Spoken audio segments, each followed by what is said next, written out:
ವಿಶೇಷವಾಗಿ ಸಂಶೋಧನಾ ಕಾರ್ಯದಲ್ಲಿ ತಮ್ಮನ್ನು ತೊಡಗಿಸಿಕೊಂಡಿದ್ದಾರೆ. RS Jakati, Gangabai Srinivasachar, SP ರಾಘವರಾವ್, SR Varalakshmi ಇವರ ಸ್ಮಾರಕವಾಗಿ ನಡೆಯುವಂತಹ ಈ ಒಂದು ಉಪನ್ಯಾಸ ಬಳಿತ್ಥಾ ಸೂಕ್ತ ಅದರ ಅರ್ಥದ ವಿವರಣೆಯನ್ನು ನಮಗೆ ಮಾಡಿಕೊಡಬೇಕು ಅಂತ ಪವನಾಚಾರ್ ಕೋಡಿ ಅವರಲ್ಲಿ ಕೇಳ್ತಾ ಇದ್ದೇವೆ. ಶ್ರೀ ಗುರುಭ್ಯೋ ನಮಃ. ಹರಿ ಓಂ. ನಮಸ್ತೆ ನರಸಿಂಹಾಯ ಸಮಸ್ತ ಖಲವೈರಿಣೇ. ಪ್ರಮಾಸ್ತು ಮೇ ಭ್ರಮೋ ಮಾಸ್ತು ಶಮೋಸ್ತು ತವ ವೈರಿಣಾಂ.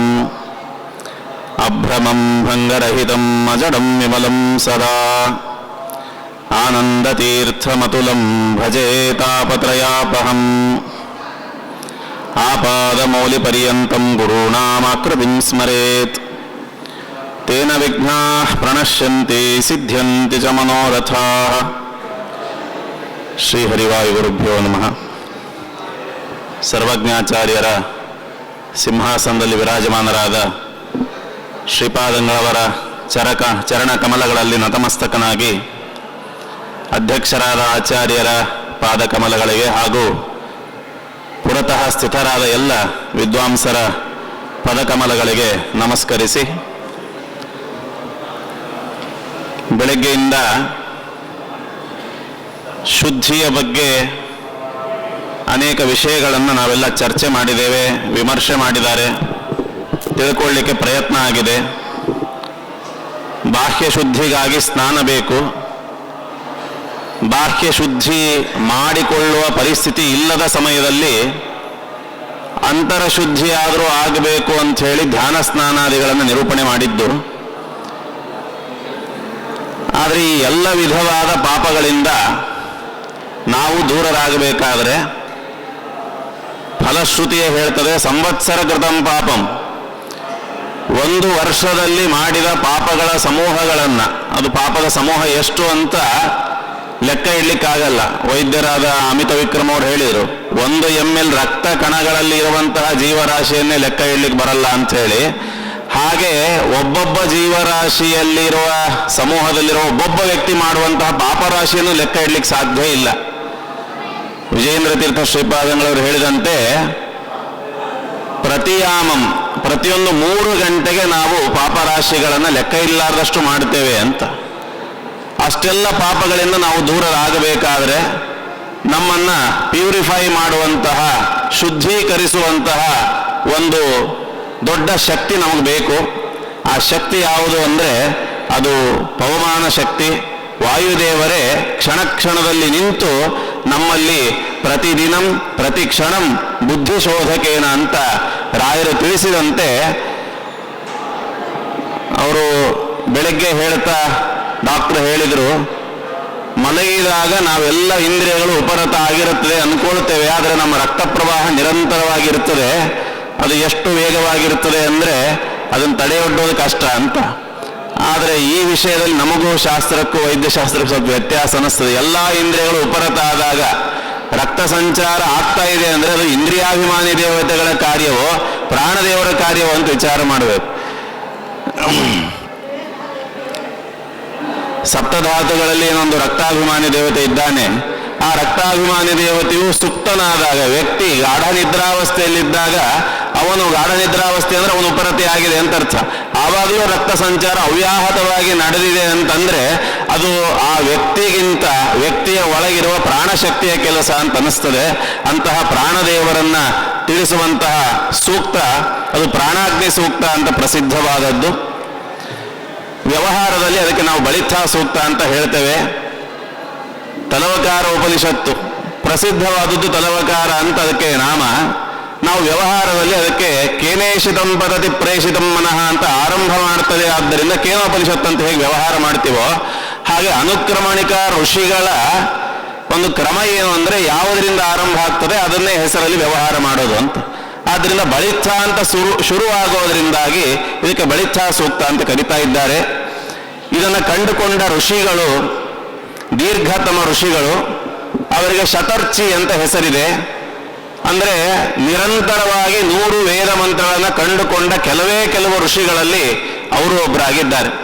ಅಂತಹ ದೀರ್ಘತಮ ಋಷಿಗಳು ಬೃಹಸ್ಪತ್ಯಾಚಾರ್ಯರ ಅಣ್ಣನ ಮಗ, ಭಾರಿ ದೊಡ್ಡ ಜ್ಞಾನಿಗಳು. ಅವರು ಕಂಡುಕೊಂಡಂತಹ, ಆದರೆ ಆಚಾರ್ಯ ಇದಕ್ಕೆ ತಂತ್ರಸಾರದಲ್ಲಿ ಬಲಾದ್ಯಂ ಭೃಗುಣಾದೃಷ್ಟಂ ಅಂತ ಹೇಳಿದ್ದಾರೆ.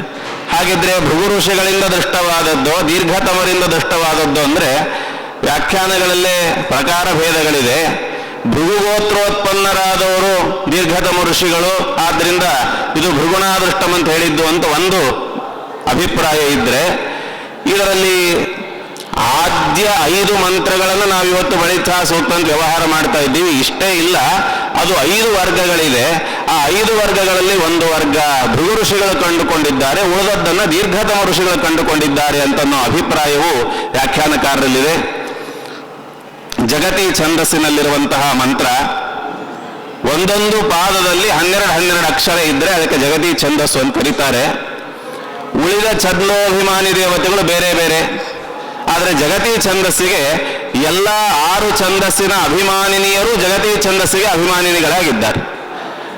ಆ ಅಭಿಮಾನಿನಿಗಳನ್ನು ಚಿಂತನೆ ಮಾಡ್ತಾ ದೇವರು ಯಾರು ಅಂದರೆ ಮುಖ್ಯ ಪ್ರಾಣ ದೇವರು.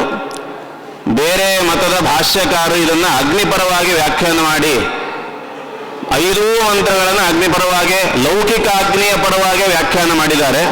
ಆಚಾರ್ಯರನ್ನ ನಿರಾಕರಿಸಿ ಬಳಿತ್ಥ ಸೂಕ್ತಕ್ಕೆ ವ್ಯಾಖ್ಯಾನ ಎಷ್ಟು ಪ್ರಸಿದ್ಧ ಅಂದರೆ, ಇದಕ್ಕೆ ಯುಕ್ತಿ ಮಲ್ಲಿಕೆಯಲ್ಲಿ ವಾದರಾಜರು ವ್ಯಾಖ್ಯಾನ ಮಾಡಿದ್ದಾರೆ. ವಿಶೇಷವಾಗಿ ಸುರೋತ್ತಮ ತೀರ್ಥರು ವಿಸ್ತಾರವಾದ ವ್ಯಾಖ್ಯಾನ ಮಾಡಿ, ಬರೀ ಪದ ವ್ಯಾಖ್ಯಾನ ಮಾಡದೆ ವ್ಯಾಖ್ಯಾನ ಮುಗಿದ ಮೇಲೆ ಸಂಪೂರ್ಣವಾಗಿ ವರ್ಗಾರ್ಥ ಅಂಥೇಳಿ ಮತ್ತೆ ವಿಶೇಷವಾಗಿ ಅಲ್ಲಿ ವೃತಸ್ಯ ಧೇನ ಅನಯಂತ ಸಸ್ರತಃ ಅನ್ನೋದಕ್ಕೆ ಅನೇಕ ಥರದ ವ್ಯಾಖ್ಯಾನಗಳನ್ನು ಮಾಡಿದ್ದಾರೆ.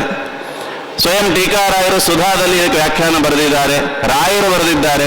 ಅಂತಹ ಪ್ರಸಿದ್ಧವಾದ ಪ್ರಾಣಾಗ್ನಿ ಸೂಕ್ತದಲ್ಲಿ ಮೊದಲಿಗೆ ಬಳಿತ್ಥ ತದ್ವಪುಷೇ ಧಾಯಿ ದರ್ಶತಂ ದೇವಸ್ಯ ವರ್ಗ ಸಹ ಯಥೋ ಜನಿ ಯದಿ ಯತ್ ಈಂ ಉಪಹ್ವರತೆ ಸಾಧತೆ ಮತಿ ಋತಸ್ಯ ಧೇನಾ ಅನಯಂತ ಸಸ್ರತಃ.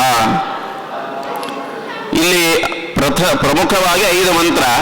ಅದರಲ್ಲಿ ಅರ್ಧ ಋಕ್ಕು ಮೂಲ ರೂಪಿಯಾದ ವಾಯುದೇವರನ್ನ ಸ್ತೋತ್ರ ಮಾಡಿದರೆ, ಇನ್ನು ಅರ್ಧ ಋಕ್ಕು ಮೊದಲನೇ ಅವತಾರವಾದ ಹನುಮಂತ ದೇವರ ವರ್ಣನೆ ಇದೆ. ಅದಾದ ಮೇಲೆ ಅರ್ಧ ಋಕ್ಕು ಭೀಮಸೇನ ದೇವರ ವರ್ಣನೆ ಇದ್ರೆ, ಇನ್ನು ಉಳಿದು 3.5 ಮಂತ್ರಗಳು ಪೂರ್ತಿಯಾಗಿ ವಾಯುದೇವರ 3ನೇ ಅವತಾರವಾದ ಆಚಾರ್ಯ ಮಧ್ವರನ್ನೇ ತಿಳಿಸಿಕೊಡ್ತಾ ಇದೆ.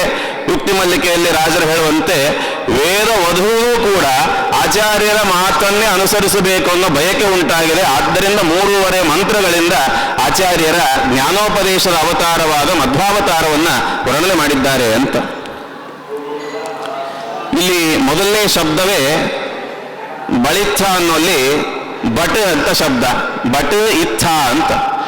ಇತ್ತಂ ಅಂತ ಹೇಳಬೇಕಿತ್ತು, ಇತ್ಥ ಅಂತ ಯಾಕೆ ಹೇಳಿದ್ರು ಅಂದರೆ ಬರೀ ಇದು ಛಾಂದಸ ಅಂತ ಹೇಳೋದಲ್ಲ, ಅವತಾರ ರೂಪಗಳಲ್ಲೂ ಆಚಾರ್ಯರನ್ನ ಸ್ಪಷ್ಟವಾಗಿ ತಮ್ಮ ಮಾತಿನಲ್ಲೇ ಬಟ್ ತರ್ದರ್ಶನ ಇತ್ತಮೇವ ನಿಹಿತಂ ಯಸ್ಯ ತ್ರೀಣ್ಯುದಿತಾನಿ ವೇದವಚನೆ ರೂಪಾಣಿ ದಿವ್ಯಾನಿ ಅಲಂ ಬಟ್ ತದ್ದರ್ಶನಂ ಇತ್ತಮೇವ ನಿಹಿತಂ ದೇವಸ್ಯ ಭರ್ಗೋ ಮಹತ್ ವಾಯೋ ರಾಮ ವಚೋನಯಂ ಪ್ರಥಮಕಂ ಅಂತ ಹೇಳಿದ್ದಾರೆ. ಇಲ್ಲಿ ಇತ್ಥ ಅಂತ ಹೇಳಿದರು. ಆದ್ದರಿಂದ ಬಟ್ ಅಂದ್ರೆ ಏನು? ಬಲ ಅಂತ ಅರ್ಥ. ವಾಯು ಅನ್ನೋ ಶಬ್ದ, ಮಧ್ವ ಅನ್ನೋ ಶಬ್ದ ಎಲ್ಲವೂ ಬಲಜ್ಞಾನ ಸ್ವರೂಪಿ ಅನ್ನೋ ಅರ್ಥವನ್ನು ಹೇಳ್ತದೆ. ಇವತ್ತು ನಮಗೆ ಬೇಕಾದದ್ದೇ 2. ಬಲ ಅಂದ್ರೆ ನಾವು ತಿಳ್ಕೊಳ್ಳೋದೇನು? ಫಿಸಿಕಲ್ ಅಪೀರಿಯನ್ಸ್, ಫಿಸಿಕಲ್ ಸ್ಟ್ರೆಂತ್ ಬೇಕು ಅಂತ. ದೈಹಿಕ ಶಕ್ತಿ ಇದ್ದಾಗಲೇನೆ ಅವನಿಗೆ ಮಾನಸಿಕ ಸಾಧನೆಯ ತಳಹದಿ ಸಿಗ್ಲಿಕ್ಕೆ ಸಾಧ್ಯ. ದೈಹಿಕ ಶಕ್ತಿಯೇ ಇಲ್ಲ, ನಿರಂತರ ದೇಹದಲ್ಲಿ ರೋಗ ರುಜಿನಗಳು ಬಂದಿದೆ. ಕೆಲವರಂತಾರೆ, ದಾಸರಾಯರು ಹೇಳಿದ್ದಾರೆ, ರೋಗಾದಿ ಉಪದ್ರವವೆಲ್ಲ ಉಗ್ರ ತಪವೋ ಅಂತ. ಹೇಳಬಹುದಷ್ಟೇ, ಅನುಭವಿಸಬೇಕಾದರೆ ರೋಗವನ್ನ ತಪಸ್ಸಿನ ಭಾವನೆ ಬರೋದಿಲ್ಲ, ಸಂತಾಪದ ಭಾವನೆ ಅಷ್ಟೇ ಬರ್ತದೆ. ಆದ್ರಿಂದ ದೇಹ ಗಟ್ಟಿಮುಟ್ಟಾಗಿದ್ರೆ ಧರ್ಮಕ್ಕೆ ಅನುಕೂಲವಾದ ಆಚರಣೆಗೆ ಪ್ರಚೋದಕವಾದ ಮನಸ್ಥಿತಿ ಉಂಟಾಗಲಿಕ್ಕೆ ಸಾಧ್ಯ. ಆದ್ದರಿಂದ ದೇಹ ಬಲವೂ ಬೇಕು, ಮನೋಬಲವೂ ಬೇಕು. ಅಷ್ಟಿದ್ರೆ ಸಾಕಾಗಲ್ಲ. ಮನೋಬಲ ಅಂದ್ರೆ ಏನು? ಅದೇ ಜ್ಞಾನ. ಆದ್ದರಿಂದ ಹೊರಗಿನಿಂದ ದೈಹಿಕ ಶಕ್ತಿ, ಒಳಗಿನಿಂದ ಆತ್ಮಶಕ್ತಿ ಅಂದ್ರೆ ಅಂತಃಕರಣ ಶಕ್ತಿಯಾದ ಜ್ಞಾನ ಬೇಕು. ಇದು ಬೇಕು ಅಂದ್ರೆ ಉಳ್ಳವರಲ್ಲಿ ಕೇಳಬೇಕು. ಯಾರಲ್ಲಿ ಇದೆ ಹೆಚ್ಚಾಗಿ ಅವರಲ್ಲಿ ಕೇಳಬೇಕು. ₹1 ಇದ್ದವನ ಹತ್ರ ಹೋಗಿ ₹1 ದಾನ ಕೊಡು ಅಂದ್ರೆ ಅವನು ಎಲ್ಲಿಂದ ಕೊಟ್ಟಾನ? ಆದ್ದರಿಂದ ಲೆಕ್ಕ ಇಲ್ಲದಷ್ಟು ಹಣ ಇರುವವನ ಹತ್ರ ಹೋಗಿ ಅಲ್ಪ ಸ್ವಲ್ಪ ಕೇಳಿದರೆ ದಯೆಯಿಂದ ಕೊಟ್ಟು ಬಿಡುತ್ತಾನೆ.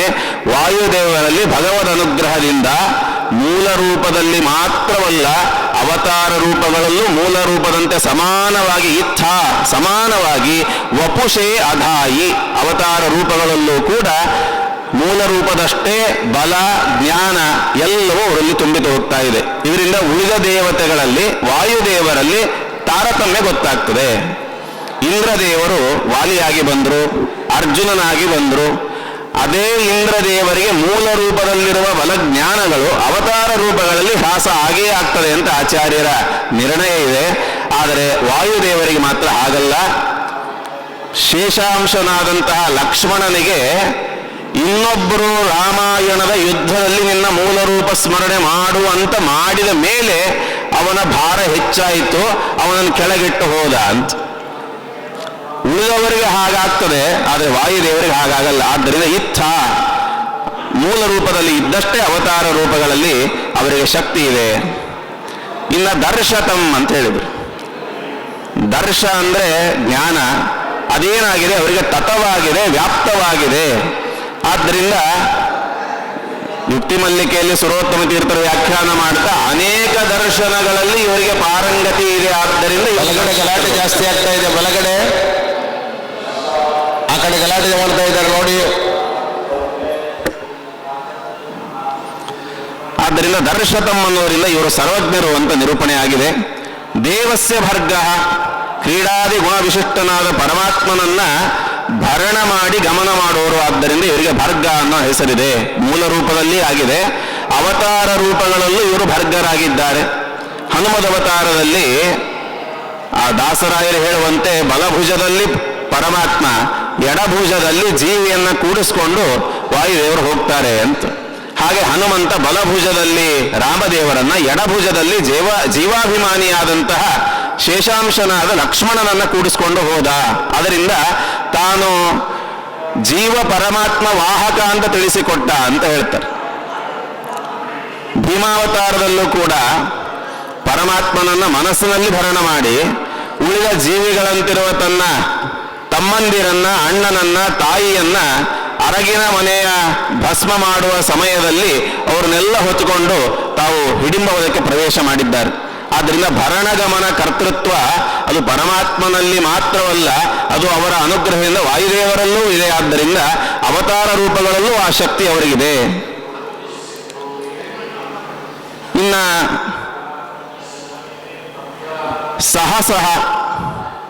ಸಹನ ಶಕ್ತಿ ಉಳ್ಳವರು, ವೇಗ ಉಳ್ಳವರು ಅಂತ ಉಪನಿಷತ್ನಲ್ಲಿ ಇರುವಂತಹ ಒಂದು ಆಖ್ಯಾಯಿಕೆ ನಿಮಗೆಲ್ಲ ಪ್ರಸಿದ್ಧ ಇದೆ. ದೇವತೆಗಳಲ್ಲಿ ಆಗಾಗ ಅಸುರಾವೇಶವಾದಾಗ ನಾನ್ ದೊಡ್ಡವನು ತಾನ್ ದೊಡ್ಡವನು ಅನ್ನೋ ಚರ್ಚೆ ಆಗ್ತದೆ. ಅದು ದೇವತೆಗಳಲ್ಲಿ ಆಗಾಗ ಆಗ್ತದೆ, ನಮಗೆ ಯಾವಾಗಲೂ ಆಗ್ತಿರ್ತದೆ. ಆದ್ದರಿಂದ ದೇವತೆಗಳಲ್ಲಿ ಚರ್ಚೆ ಆದಾಗ ವೇಗದಲ್ಲಿ ಯಾರು ಅತಿ ವೇಗ ಉಳ್ಳವರು ಅವರೇ ಪ್ರಬಲರು ಅಂತ ಚಿಂತನೆ ಮಾಡೋಣ ಅಂತ ಹೇಳಿ ವೇಗದ ಒಂದು ಸ್ಪರ್ಧೆ ಇಟ್ಟು, ಸ್ಪರ್ಧೆ ಶುರು ಆದ ಮರುಕ್ಷಣದಲ್ಲಿ ವಾಯುದೇವರು ಗುರಿ ಮುಟ್ಟಿ ಆಗಿತ್ತು. 100 ಮೀಟರ್ಸ್ ರನ್ನಿಂಗ್ ಅಂತ ಇಟ್ಕೊಂಡ್ರೆ ಉಳಿದವರು 1 ಹೆಜ್ಜೆ ಇಡೋದರಲ್ಲಿ ವಾಯುದೇವರು 100 ಮೀಟರ್ ಮುಟ್ಟಾಗಿತ್ತು. ಇದು 3 ಬಾರಿ ಆದಾಗ ಅತಿ ವೇಗವಂತರು ಆದ್ದರಿಂದ ಇವರೇ ಬಲವಂತರು ಅಂತ ತೀರ್ಮಾನ ಮಾಡಿ ವಾಯುದೇವರಿಗೆ ಜೀವೋತ್ತಮತೆಯನ್ನು ಸಾಧನೆ ಮಾಡಿದ್ದಾರೆ. ಆದ್ದರಿಂದ ಅತ್ಯಂತ ವೇಗವುಳ್ಳವರು ಅಷ್ಟೇ ಅಲ್ಲ, ಅತ್ಯಂತ ಬಲವುಳ್ಳವರು ಆಗಿದ್ದಾರೆ. ಬೆಳಗ್ಗೆ ಆ ಆಖ್ಯಾಯಿಕೆಯನ್ನ ಸಂಕ್ಷಿಪ್ತವಾಗಿ ನಿರೂಪಣೆ ಮಾಡಿದ್ದಾರೆ. ವಾಯುದೇವರು ದೇಹದ ಹೊರಗೆ ಹೋದರೆ ಉಳಿದ ಇಂದ್ರಿಯಾಭಿಮಾನಿ ದೇವತೆಗಳಿಗೆ ಚಲನ ವಲನೆಗಳಿಗೆ ಶಕ್ತಿ ಇರಲಿಲ್ಲ ಅಂತ. ಇದನ್ನ ಭಾಗವತದಲ್ಲೂ ಕೂಡ ಪ್ರಾಣಾದಭೂತಸ್ಯ ಚರಾಚರಾಣಾಂ ಪ್ರಾಣಸ್ಸಹ ಬಲಂ ಓಜಶ್ಚ ವಾಯು ಅಂತ. ಆದ್ದರಿಂದ ಸಹನೆ ಮತ್ತು ಬಲ ನಮಗೆ ಬೇಕು ಅಂತಾದರೆ ಅದು ಇರೋರಲ್ಲಿ ಕೇಳಬೇಕು. ವಾಯುದೇವರಲ್ಲಿ ಅತ್ಯಂತ ಸಹನೆ ಇದೆ, ಅತ್ಯಂತ ಬಲ ಇದೆ. ಸಹನೆಗೆ ಒಂದು ಉದಾಹರಣೆ ಅವರೇ ಕೊಡ್ತಾರೆ. ಘನೋದಕದಲ್ಲಿ ಬ್ರಹ್ಮಾಂಡವನ್ನ ಹೊತ್ತ ಪರಮಾತ್ಮನ ಕೂರ್ಮಾವತಾರದ ಮೇಲೆ ಬಾಲದ ತುದಿಯಲ್ಲಿ ವಾಯುದೇವರು ಕೂರ್ಮವಾಗಿ ನಿಂತಿದ್ದಾರೆ. ಅವರ ಮೇಲೆ ಶೇಷದೇವರು ಬ್ರಹ್ಮಾಂಡ ಹೊತ್ತು ನಿಂತಿದ್ದಾರೆ. ಇದು ಅವರ ಸಹನೆಗೆ ಒಂದು ದೃಷ್ಟಾಂತ. ಅಲ್ಲ, ಶೇಷದೇವರನ್ನ ಹೊರೋದಕ್ಕೂ ಸಹನೆಗೂ ಏನು ಸಂಬಂಧ ಅಂದರೆ, ಸ್ವಾಮಿಗಳು ಯಾವಾಗಲೂ ಸಹನೆ ಬಗ್ಗೆ ಒಂದು ದೃಷ್ಟಾಂತ ಹೇಳ್ತಿದ್ರು ಉಪನ್ಯಾಸದಲ್ಲಿ. ಒಬ್ಬ ರಾಜ ಹೋಗ್ತಿದ್ದ, ಸಾಮಾನ್ಯ ಭಾಗವತರದ ಕಥೆ. ಯದುರಾಜ ಹೋಗ್ತಿದ್ದ, ಒಬ್ಬನು ವಿರಾಗಿ ಹಾಯಾಗಿ ಮಲ್ಕೊಂಡಿದ್ದ. ನೋಡಿ ಕೇಳಿದ, ನಾನು ಸುಖದ ಸುಪ್ಪತ್ತಿಗೆ ಮಲಗಿದ್ರೆ ನನಗೆ ನಿದ್ದೆ ಬರಂಗಿಲ್ಲ, ನೀನಿಷ್ಟು ಆರಾಮಾಗಿ ಹೇಗೆ ಮಲ್ಕೊಂಡಿ ಒಂದು ಲಂಗೋಟೆ ಮೇಲೆ ಅಂತ. ಆವಾಗ ವಿರಾಗಿ ಹೇಳ್ತಾನೆ, ಇಲ್ಲ, ಇಲ್ಲೊಂದು ವೆಂಕಟೇಶ ದೇವರ ದೇವಸ್ಥಾನ ಇದೆ ಬೆಟ್ಟದ ಮೇಲೆ, ಅಲ್ಲಿಗೆ ಹೋಗೋಣ ಬಾ, ನಿಂಗೆ ಉತ್ತರ ಹೇಳ್ತೀನಿ. ಆದರೆ ಬರೀ ಬರಲಿಕ್ಕಿಲ್ಲ, ಇಲ್ಲೊಂದು ದೊಡ್ಡ ಬಂಡೆ ಇದೆ, ಆ ಬಂಡೆ ಹೊತ್ಕೊಂಡು ಬಾ, ದೇವರ ದರ್ಶನ ಆದ್ಮೇಲೆ ಹೇಳ್ತೀನಿ. ಒಂದು 500-600 ಮೆಟ್ಲಿರೋ ದೇವಸ್ಥಾನ. ಇನ್ನು ಒಳ್ಳೆ ಜಗಜಟ್ಟಿಯಾಗಿದ್ದ ರಾಜ ಬಂಡೆ ಹೊತ್ಕೊಂಡ. 100 ಮೆಟ್ಲಾದ ತಕ್ಷಣವೇ ಭಾರ ಹೆಚ್ಚಾಯಿತು. ಬಂಡೆಯ ಪರಿಮಾಣದಲ್ಲಿ ಏನು ವ್ಯತ್ಯಾಸ ಆಗಿಲ್ಲ,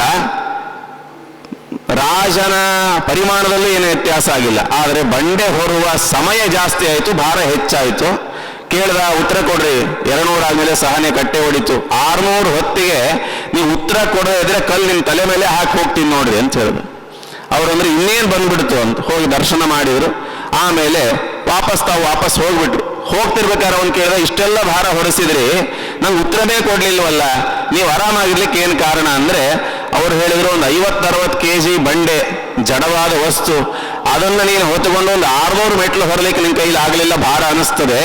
ಅರಿಷಡ್ ವರ್ಗಗಳನ್ನ ದೇಹದಲ್ಲಿ ತುಂಬಿಕೊಂಡು, ಮನದಲ್ಲಿ ತುಂಬಿಕೊಂಡು ಜೀವನ ಪರ್ಯಂತ ಸಂಚಾರ ಜೀವನ ಮಾಡ್ತೀಯಲ್ಲ, ಅದೆಷ್ಟು ಭಾರ ಆಗ್ಲಿಕ್ಕಿಲ್ಲ.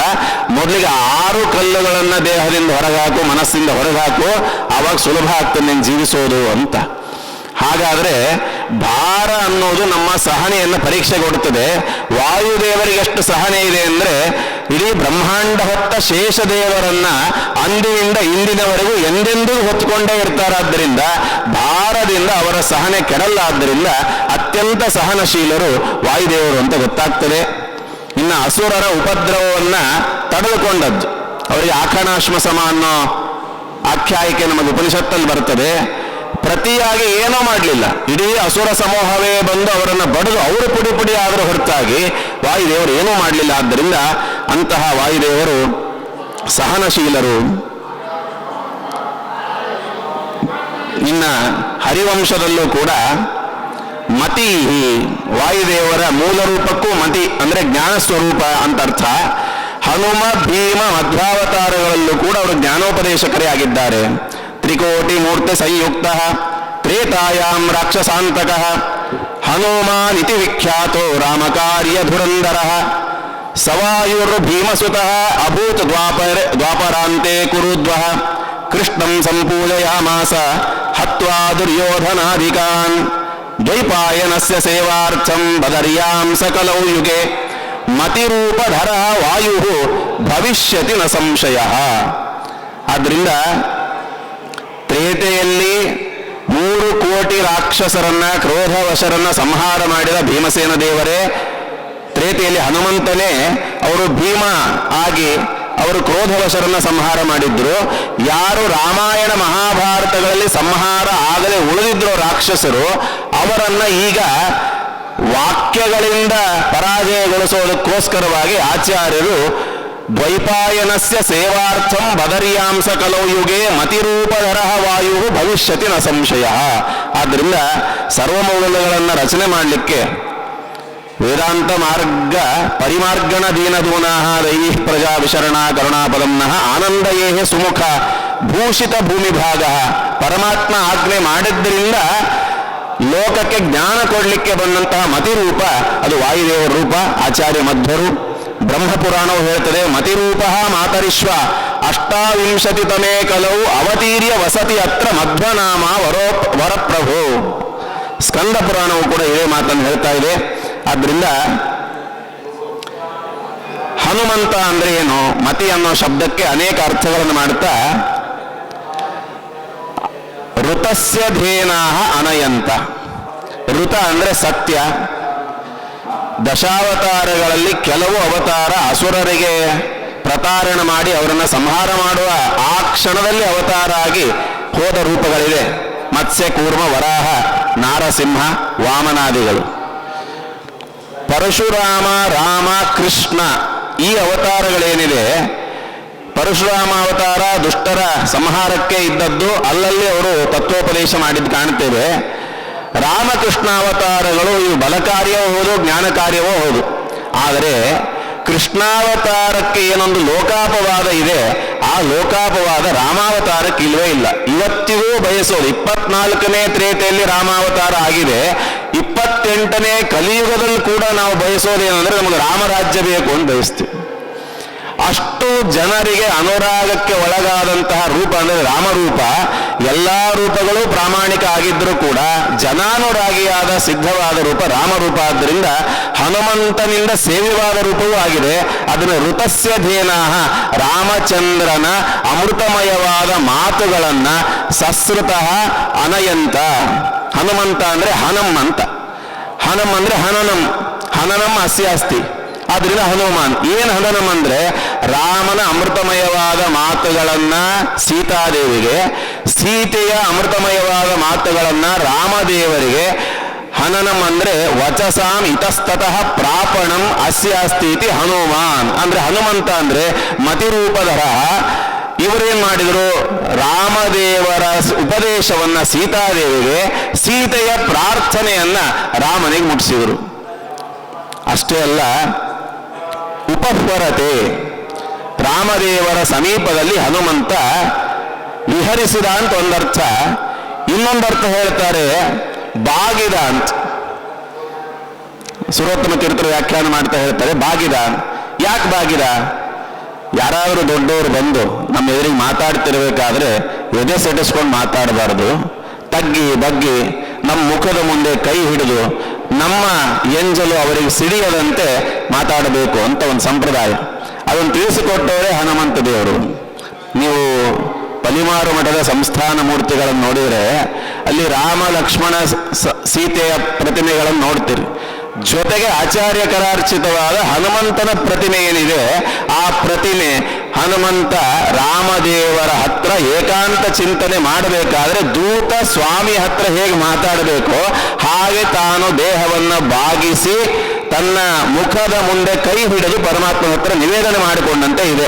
ಅದೇ ಶೈಲಿಯ ಹನುಮಂತ ಇದ್ದ. ಆದ್ರಿಂದ ಉಪಹ್ವರತೆ ಅಂದ್ರೆ ದೇಹದ ವಕ್ರತೆಯನ್ನ ಪಡೆದ ಹೊರತು ಮನಸ್ಸಿನ ವಕ್ರತೆ ಅಲ್ಲ ಅಂತ.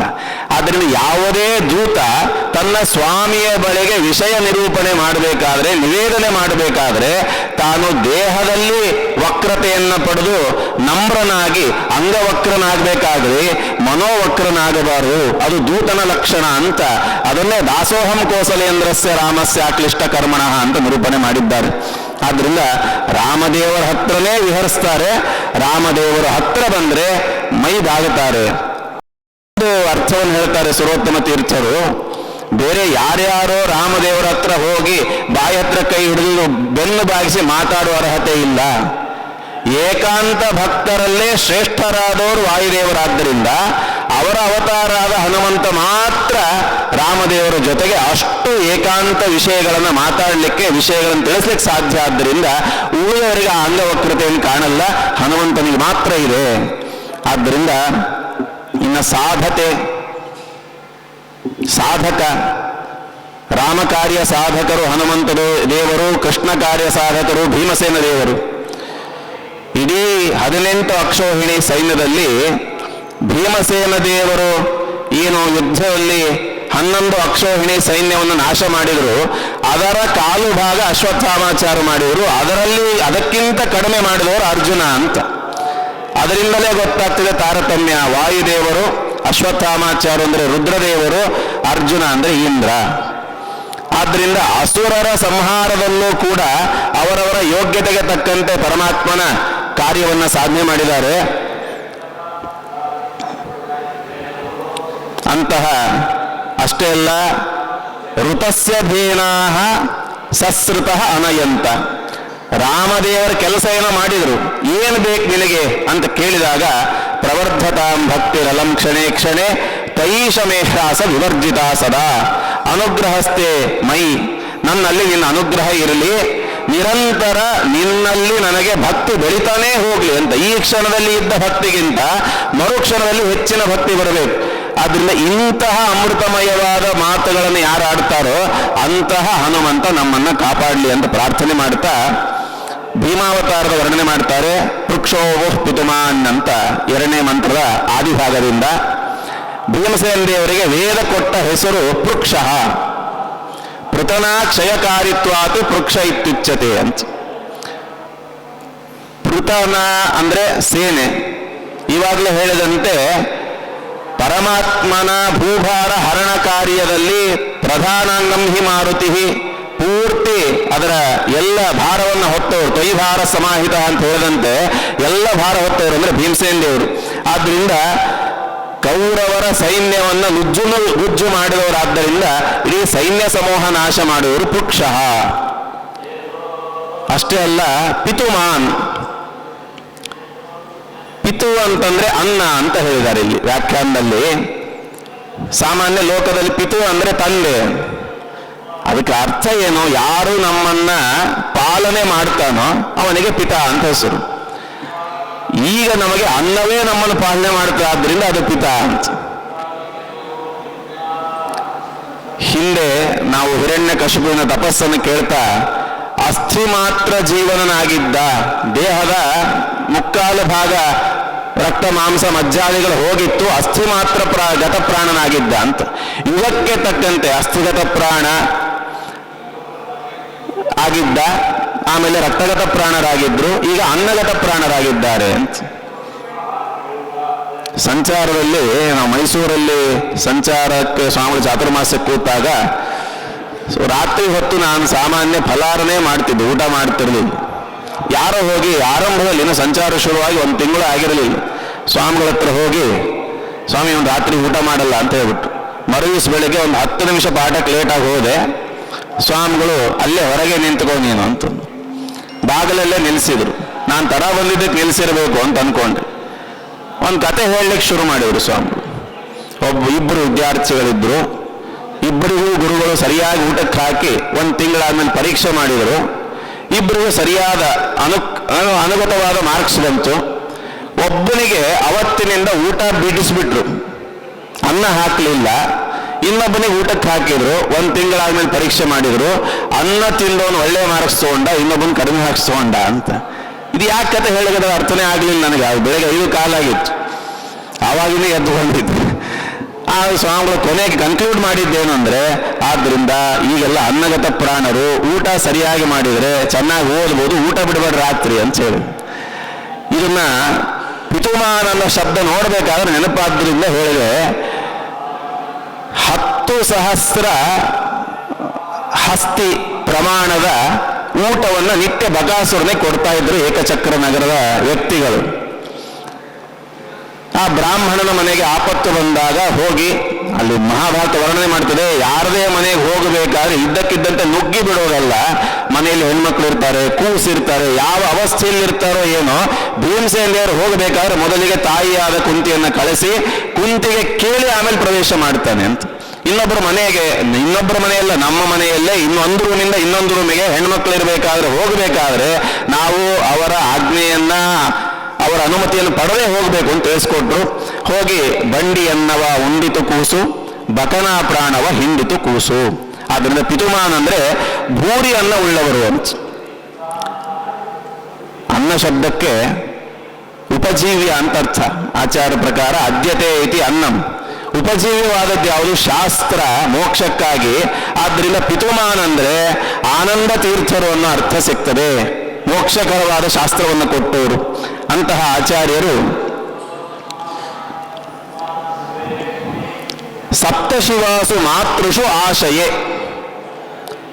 ಇಲ್ಲಿ ಮಾತೃ ಅಂತಂದ್ರೆ ಅಕ್ಷರ ಸಮಾಮ್ನಾಯ, 7 ವಿಧವಾದ ಸದಾಗಮಗಳು, 4 ವೇದಗಳು, ಪಂಚರಾತ್ರಾಗಮ, ಪುರಾಣ, ಮೂಲ ರಾಮಾಯಣ ಅಂತ. ಉಳಿದದ್ದೆಲ್ಲ ತದನುಸಾರಿಯಾದದ್ದೆಲ್ಲವೂ ಕೂಡ ಪ್ರಮಾಣ ಅಂತ ಸಿದ್ಧವಾಗಿದೆ. ಇಂತಹ 7 ವಿಧವಾದ ಸದಾಗಮಗಳಲ್ಲಿ ಆಶಯೇ, ಚೆನ್ನಾಗಿ ನಿದ್ದೆ ಮಾಡಿದ್ರು ಅಂತ ಅರ್ಥ. ಶಯನಂ ಅಂತ ಹೇಳೋ ಬದಲು ಶಯ ಅಂತ ಯಾಕೆ ಹೇಳಿದ್ರು ಅಂತಂದ್ರೆ, ನಿದ್ದೆ ಮಾಡಬೇಕಾದ್ರೆ ಅವನು ಅಂದ್ರೆ ಅತ್ಯಂತ ಗಾಢ ನಿದ್ರೆಯಲ್ಲಿ ವ್ಯಕ್ತಿ ಹೇಗೆ ತನ್ನ ಸ್ವರೂಪಭೂತವಾದ ಸುಖದ ಏಕಾಂಶದ ಆನಂದವನ್ನು ಪಡಿತಾನೋ, ಹಾಗೆ ಆಚಾರ್ಯರು ನಮ್ಮಂತೆ ಕಷ್ಟಪಟ್ಟು ಓದದ್ದಲ್ಲ ಅಥವಾ ಬೇರೆ ಉದ್ದೇಶದಿಂದ ಸದಾಗಮಗಳನ್ನು ಅಧ್ಯಯನ ಮಾಡಿದ್ದಲ್ಲ. ಅವರು ಆನಂದ ಪಡ್ತಾ ಪಡ್ತಾ ಪಡ್ತಾ ಸ್ವಯಂ ಶಾಸ್ತ್ರಗಳಲ್ಲಿ ಎಷ್ಟು ರತರಾಗಿದ್ರು ಅಂದ್ರೆ, ಸುಪ್ತನಾದವನಿಗೆ ಬಾಕ್ಯದ ಪರಿವೇ ಇಲ್ಲದಂತೆ ಶಾಸ್ತ್ರದಲ್ಲಿ ಅವರಿಗೆ ರತಿ ಇತ್ತು. ಅದರಿಂದ ಯಾರು ಆನಂದ ಪಟ್ಟು ಓದ್ತಾರೋ ಅವರು ಇನ್ನೊಬ್ಬರಿಗೆ ಆನಂದ ಕೊಡುವಂತೆ ಪಾಠ ಹೇಳಲಿಕ್ಕೆ ಸಾಧ್ಯ. ಅದನ್ನ ಪರಮಾತ್ಮನ ಹೇಳಿದ, ಆನಂದಯೇಹೇ ಸುಮುಖ, ನೀನು ನಿನ್ನ ಪಾಠ ಪ್ರವಚನಗಳಿಂದ ಲೋಕಕ್ಕೆ ಸುಖ ಕೊಡ್ತಿ ಅಂತ. ಆದ್ದರಿಂದ ಆ ರೀತಿ ತೃತೀಯಂ ಅಸ್ಯ ಋಷಭಸ್ಯ ದೋಹಸೆ ದಶಪ್ರಮತಿಂ ಜನಯಂತ ಯೋಷಣಃ. ವೇದಕ್ಕೆ ಅನ್ಯಥಾ ವ್ಯಾಖ್ಯಾನ ಮಾಡಿದ್ದನ್ನು ನೋಡಿ ವೇದಾಭಿಮಾನಿನಿಯರಿಗೆ ತಡೆದುಕೊಳ್ಳಿಕ್ಕಾಗದೇನೆ ಲೋಕದ ತಂದೆ ತಾಯಿಗಳು ಹಡಿಯುವ ಯೋಗ್ಯ ಕೂಸಲ್ಲ ಇದು, ನಾವೇ ಹೋಗಿ ಪ್ರಾರ್ಥನೆ ಮಾಡಬೇಕು ಅಂತ ಹೇಳಿ ಪರಮಾತ್ಮನನ್ನ ಪ್ರಾರ್ಥನೆ ಮಾಡಿದಾಗ ದೇವತೆಗಳ ಪ್ರಾರ್ಥನೆ, ಪರಮಾತ್ಮನ ಆದೇಶವನ್ನು ಅಲಂಕಾರ ಮಾಡಿಕೊಂಡಂತಹ ವಾಯುದೇವರು ಅವರು ವೃಷಭರು. ವೃಷ ಅನ್ನೋ ಶಬ್ದಕ್ಕೆ ಧರ್ಮ ಅಂತ ಅರ್ಥ. ಧರ್ಮವನ್ನು ಉಳಿಸ್ಲಿಕ್ಕೆ ಬಂದ ಧರ್ಮಜ್ಞ ದೇವತೆ ವಾಯುದೇವರು ಅವರು 3ನೇ ಅವತಾರವಾಗಿ ತಾವು ಮಧ್ವರಾಗಿ ಅವತಾರ ಮಾಡಿದ್ದಾರೆ. ಅಂತಹ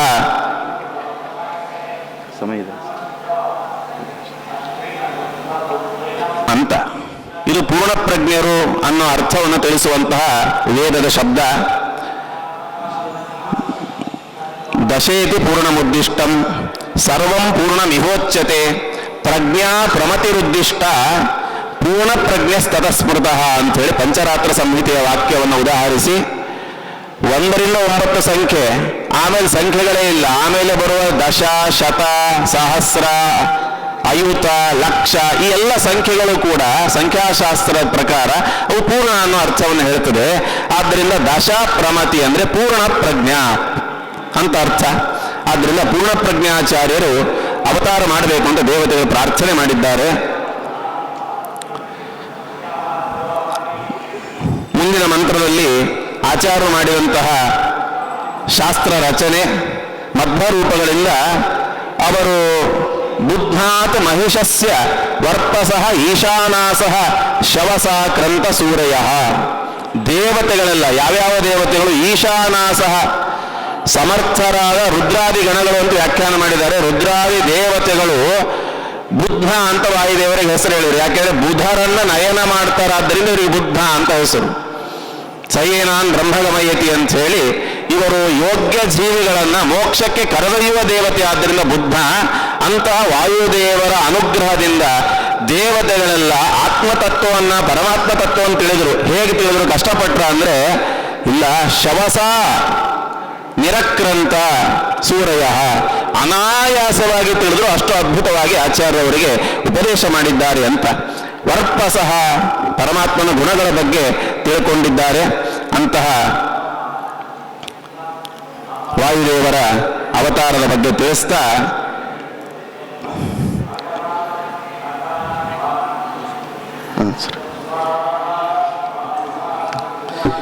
ಇಡೀ ಬಳಿತಾ ಸೂಕ್ತದ ಸಂಗ್ರಹ ಮಾಡ್ತಾ ಸುರೋತ್ತಮ ತೀರ್ಥರು ನಾವು ಹನುಮ ಭೀಮ ಮಧ್ವ 12 ನಾಮಗಳನ್ನೇ ನಿತ್ಯ ಚಿಂತನೆ ಮಾಡುತ್ತೇವೆ.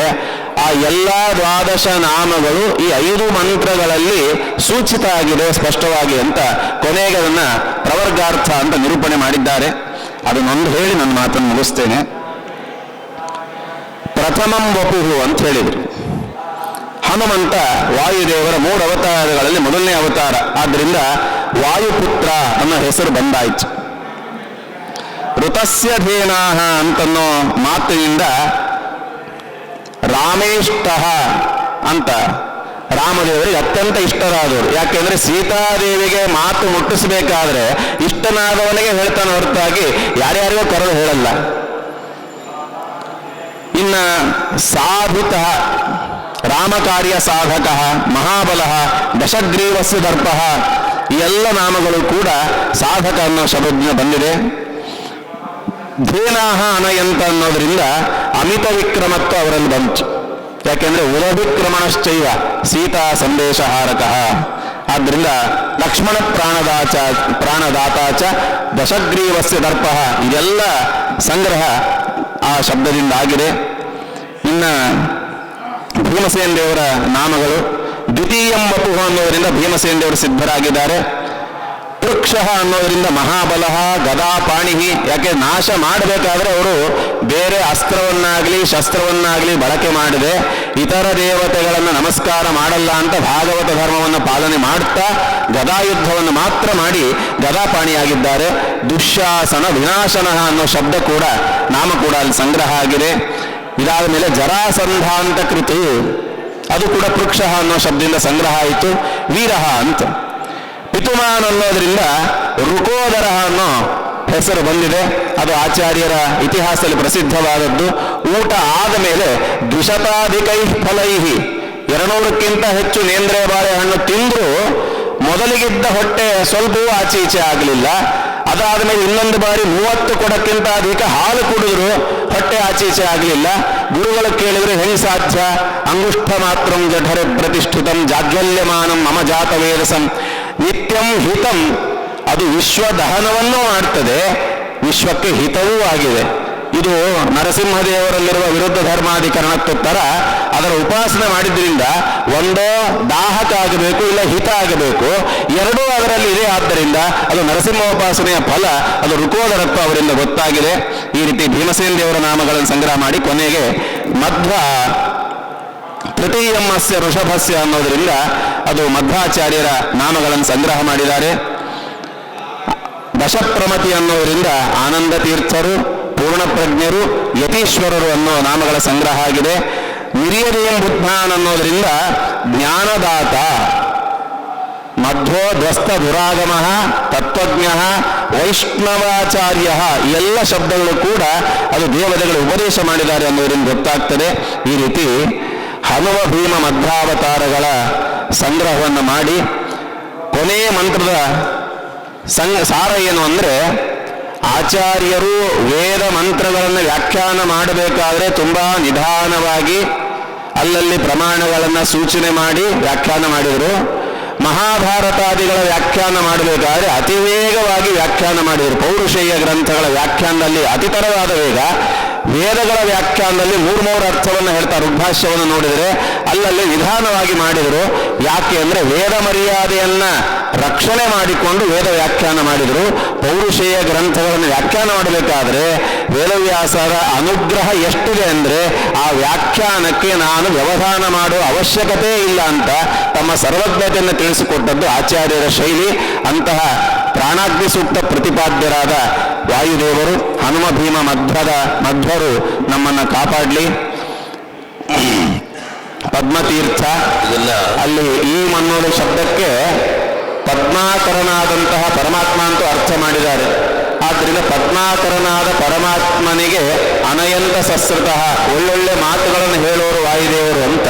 ಆದ್ದರಿಂದ ಇದು ಪದ್ಮಾಕರನಾದ ಪರಮಾತ್ಮನ ಸನ್ನಿಧಾನವೂ ಪತ್ನಿಯ ಸನ್ನಿಧಾನವೂ ಆಗಿದೆ. ಅಷ್ಟೇ ಅಲ್ಲ, ಪದ್ಮನಾಭರಿಂದ ಸ್ತುತ್ಯರಾದ ಆಚಾರ್ಯರ ಸನ್ನಿಧಾನವೂ ಇಲ್ಲೇ ಇದೆ. ಯಾಕೆಂದ್ರೆ ಎಲ್ಲೆಲ್ಲಿ ಶಾಸ್ತ್ರ ಪ್ರವಚನ ಪಾಠಗಳು ನಡೀತದೋ ಅಲ್ಲೇ ರೂಪಮನ್ಯರಿವ ಧನ್ಯಮಾತ್ಮನಃ ಆಚಾರ್ಯರು ಅಲ್ಲೇ ನೆಲೆಸಿರ್ತಾರಾದ್ದರಿಂದ ಹರಿವಾಯುಗುರುಗಳ ವಿಶೇಷ ಸನ್ನಿಧಾನದಲ್ಲಿ ಇಷ್ಟೆಲ್ಲ ಪಂಡಿತರ ಮುಂದೆ 2 ಕಲಭಾಷೆಗಳನ್ನು ಮಾತಾಡಲಿಕ್ಕೆ ಅವಕಾಶ ಮಾಡಿಕೊಟ್ಟಂತಹ ಎಲ್ಲರಿಗೂ ಕೂಡ ನಾನು ನನ್ನ ವಂದನೆಗಳನ್ನು ತಿಳಿಸ್ತಾ, ಶ್ರೀಪಾದಂಗಳವರಿಗೂ ಕೂಡ ವಂದನೆಗಳನ್ನು ತಿಳಿಸ್ತಾ 2 ಮಾತುಗಳನ್ನು ಅಸ್ಮದ್ಗುರುವಂತರ್ಗತ ಭಾರತೀಯರ ಮುಖ್ಯ ಪ್ರಾಣಾಂತರ್ಗತ ವೇದವ್ಯಾಸರಲ್ಲಿ ಅರ್ಪಣೆ ಮಾಡ್ತೀನಿ. ಶ್ರೀಕೃಷ್ಣ ಅರ್ಪಣಮಸ್ತು. ಅಂದರೆ ಆದಿಧ್ಯೋತಾರಂ ಅಂತ ಮುಂದೆ ಇನ್ನೂ 4 ಮಂತ್ರ ಇದೆ. ನಮ್ಮ ಪಾರಾಯಣದ ಸಂದರ್ಭದಲ್ಲಿ ಅದು ವ್ಯವಹಾರದಲ್ಲಿ ಯಾಕೆ ಬಂದಿಲ್ಲ ಅನ್ನೋದಕ್ಕೇನಾದರೂ ನೀವು ನೋಡಿದ್ದೀರಾ ಅಂತ ಕೇಳ್ತೀನಿ ಪ್ರಶ್ನೆ. ಉಳಿದ ಮಂತ್ರಗಳು ಯಾಕೆ ಬಂದಿಲ್ಲ? ಅನುಯತ್ ಪೂರ್ವ ಅರುವತ್ಸನಾದವು ನೇವೇಶ ಶ್ವರ ಸುಧಾವತೆ. ಇದಾದ್ಮೇಲೆ ಆದಿಧ್ಯೋತಾರಂ ಋಣತೆ ದಿವಿಷ್ಟಿಷು ಭಗವಾನ್ ಪಪೃಶಾನ ರುಜಂತೆ ಅಂತ ಮುಂದೆ ಬರ್ತದೆ. ಇನ್ನೊಂದು 2 ಮಂತ್ರ, ಅದನ್ನು ನಾವು ಯಾಕೆ ಉಚ್ಚಾರಣೆ ಮಾಡ್ತಾ ಇಲ್ಲ? ಶ್ರೀಮದಾಚಾರ್ಯರು ತಂತ್ರಸಾರದಲ್ಲಿ 72 ಮಂತ್ರಗಳನ್ನು ಹೇಳುವಾಗ ಬಲಿತಾ ಸೂಕ್ತ ಮಂತ್ರವನ್ನು ಹೇಳಿದ್ದಾರೆ. 72 ಮಂತ್ರಗಳಲ್ಲಿ ಒಂದಾಗಿ ಬಲಿತಾ ಸೂಕ್ತ ಮಂತ್ರದಲ್ಲಿ ಅದರಲ್ಲಿ ಪೂರ್ಣ ಪಾಠ ಇದೆ. ಆದರೆ ನಮ್ಮ ನಿತ್ಯದ ವ್ಯವಹಾರದಲ್ಲಿ ಅದು ಯಾಕೆ ಬಂದಿಲ್ಲ ಅನ್ನೋದಕ್ಕೇನಾದರೂ ನಿಮಗೆ ಹೊಳೆದರೆ ಗೊತ್ತಿದ್ದರೆ ವಿಚಾರ ಮಾಡಿದರೆ ಹೇಳ್ಬೋದು. ಆಚಾರ್ಯ ಪೂರ್ವಾಚಾರ್ಯರೆಲ್ಲ ಈ 5 ಮಂತ್ರಗಳಿಗೆ ವ್ಯಾಖ್ಯಾನ ಮಾಡಿ ಅಲ್ಲ, ಮಾಡಲಿ ಮಂತ್ರದಲ್ಲಿ ಅದನ್ನು ಹಿಡಿದಿದ್ದಾರೆ, ಜಪ ಮಾಡುವ ಮಂತ್ರದಲ್ಲಿ ಅದನ್ನು ಹಿಡಿದಿದ್ದಾರೆ, ಅದು ಸುಮ್ಮನೆ ಅಲ್ಲ. ಮತ್ತು ಪ್ರಾಣಾಗ್ನಿ ಸೂಕ್ತ ಬಳಿತ ಅಂತ ಯಾಕೆ ಅನ್ನಬೇಕು ಅನ್ನೋದಕ್ಕೆ ಅವ್ರು ಕಾರಣ ಕೊಟ್ಟರು, ಸರಿ. ಆದರೆ ಇದಕ್ಕೇನಾದರೂ ಕೂಡ ವಿದ್ವಾಂಸರಲ್ಲಿ ಗೊತ್ತಿದ್ದರೆ ವ್ಯವಹಾರದಲ್ಲಿ ಮತ್ತೆ ಇಷ್ಟಕ್ಕೆ ಮುಗಿಸಿಬಿಡ್ತೀವಿ. ಅದನ್ನೊಂದೆರಡು ಮಂತ್ರ ಯಾಕೆ ಅಂತ ಇಲ್ಲ ನಾವು ಅಂತ ಗೊತ್ತಿಲ್ಲ. ನೀವೇನಾದ್ರೂ ನೋಡಿದಿರಾ ಅಂತ ಕೇಳ. ಅಲ್ಲ ಸರ್, ಇದೇ ಇರಬಹುದು. ಆಚಾರ್ಯರಾಗಲಿ ಸ್ವಾದರಾಜರಾಗಲಿ ಈ 5 ಮಂತ್ರಗಳನ್ನು ಮಾತ್ರ, ಯುಕ್ತಿ ಮಲ್ಲಿಕೆಯಲ್ಲಾಗಲಿ ತತ್ವದ ನಿರ್ಣಯದಲ್ಲಾಗಲಿ ಈ 5 ಮಂತ್ರಗಳನ್ನು ಮಾತ್ರ ವ್ಯಾಖ್ಯಾನ ಮಾಡಿದ್ದಾರೆ. ಉಳಿದ ಮಂತ್ರಗಳನ್ನು ಅದನ್ನು ಕೇಳ್ತೀವಿ ಯಾಕೆ ಮಾಡಿದ್ದಾರೆ ಅಂತ. ಅಲ್ಲ, ಇರೋದು ಇಷ್ಟಿದೆ ಅಷ್ಟೇ ಯಾಕೆ ಬಿಟ್ರು ಅಂತ ಒಂದು ಪ್ರಶ್ನೆ ಅಷ್ಟೇ. ಇರಲಿ, ಆಯ್ತು. ನಮ್ಮ ಪವನಾಚಾರ್ಯ ಕುರುಡಿಯವರು ವಿಷಯಬದ್ಧವಾಗಿ ಬಹಳ ಸುಂದರವಾಗಿ ಸಂಗ್ರಹ ಮಾಡಿ ಈ ಪ್ರವಚನವನ್ನು ನಡೆಸಿಕೊಟ್ಟಿದ್ದಾರೆ. ಅವರಿಗೆ ಸಭೆಯ ಪ್ರತವಾಗಿ ಕೃತಜ್ಞತೆಗಳು.